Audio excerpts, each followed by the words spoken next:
வாழ்க்கையில் நம்ம முன்னேறதுக்கு ஏதாவது ஒரு பயிற்சி கொடுத்தீங்கன்னா நல்லாயிருக்கும்.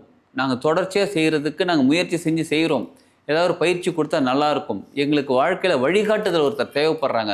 ஒரு விஷயம் எங்களுக்கு தேவைப்படுது அப்படின்றவங்களுக்காகத்தான் நம்ம இன்னர் வேர்ல்டு அப்படின்னு ஒரு பயிற்சி வகுப்பு மூலியமாக 48 நாள் தொடர்ந்து தியான பயிற்சிக்கு நடத்திக்கிட்டு இருக்கோம். அதோட நேரம் கேட்குறீங்களா? காலையில் 5 மணிலேருந்து 5:30 மணிலும் நடத்திக்கிட்டு இருக்கோம். நீங்கள் 4:55க்கு ஜாயின் பண்ணிடணும்.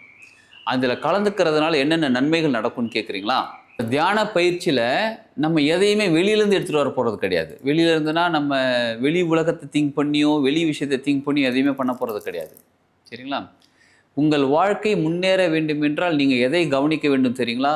நீங்கள் உங்களை கவனிக்கணும். ஏன்னா யார் வாழ்ந்துக்கிட்டு இருக்கா? நீங்கள் வாழ்ந்துக்கிட்டு இருக்கீங்க. யார் வாழ்க்கையை வாழ்ந்துக்கிட்டு இருக்கீங்க? உங்கள் வாழ்க்கையை வாழ்ந்துக்கிட்டு இருக்கீங்க. அப்போ உங்கள் வாழ்க்கை சிறப்பாக மாற வேண்டும் என்றால் நீங்கள் உங்களை கவனிக்கணும். அந்த பயிற்சியில் தான் ஆரம்பிப்போம். தினமும் உங்களை நீங்கள் கவனிங்க. என்னை எப்படிங்க கவனிக்கிறது? என் உடம்பை கவனிக்கிறது, என் மனசை கவனிக்கிறது, எதை தான் கவனிக்கிறதுன்னு கேட்குறீங்களா? உங்கள் மனசை தான் கவனிக்கணும்.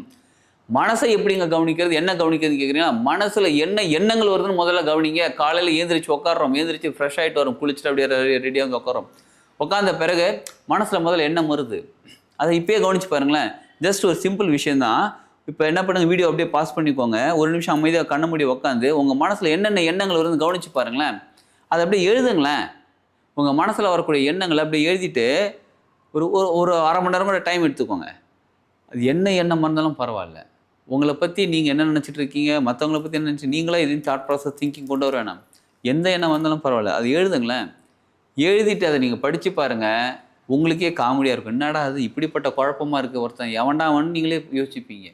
ஏன்னா அவ்வளோ எண்ணங்கள் நமக்கு வந்துக்கிட்டு இருக்கு. நம்ம அதை கவனிக்கிறது இல்லை.